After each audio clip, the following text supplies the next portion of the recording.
এই বুখারী শরীফের মধ্যে 1885 নম্বর হাদিস এবং সহিহ মুসলিম শরীফের মধ্যে 1369 নম্বর হাদিস। ইমাম বুখারী বাবু ফজিলাতে মদিনা, মদিনার ফজিলতপূর্ণ একটা অধ্যায় করেছেন মদিনার ফজিলতের উপরে বুখারী শরীফের মধ্যে, সেখানে এই হাদিসটা নোট করেছেন।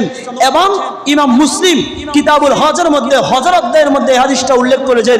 তার মানে বোঝা যায় হজের মধ্যে গেলে যদিও হজের কার্যক্রম মক্কায় সব শেষ, কিন্তু মদিনা যাওয়া ইমানদারের নৈতিক দায়িত্ব। ইমাম মুসলিম এই হাদিসটা উল্লেখ করেছেন। আমার নবীর প্রখ্যাত সাহাবী, যিনি নবীজির 10 বছর একটানা খাদেম ছিলেন, খাদেমুর রাসূল হযরতে আনাস রাদিয়াল্লাহু তাআলা আনহু থেকে বর্ণিত, তিনি বলেন আনিন নবী সাল্লাল্লাহু আলাইহি ওয়াসাল্লাম ক্বালা, আমি শুনেছি আল্লাহর প্রিয় নবী সাল্লাল্লাহু আলাইহি ওয়াসাল্লাম তিনি বলেছেন, আল্লাহুম্মা জাআল বিল মদিনাতি দিফা মা জাআলতা বিমক্কাতি মিনাল বারাকাতি।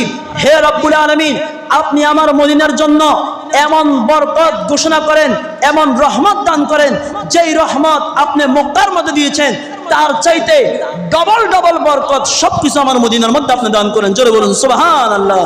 মক্কার মধ্যে খানে কাবা রয়েছে, মসজিদে হারাম রয়েছে, হাজরে আসওয়াদ রয়েছে, সাফা মারওয়া রয়েছে, মিনা মুজদালিফা রয়েছে, কিন্তু মদিনায় তাইয়্যিবার মধ্যে আমার নবী বলে এর চাইতে আরো বেশি বরকত রয়েছে, কারণ মদিনার মধ্যে স্বয়ং আমি কামলিওয়ালা রাসূল করিম রউফুর রহিম সাল্লাল্লাহু আলাইহি ওয়াসাল্লাম মওজুদ রয়েছে। জোরে বলুন।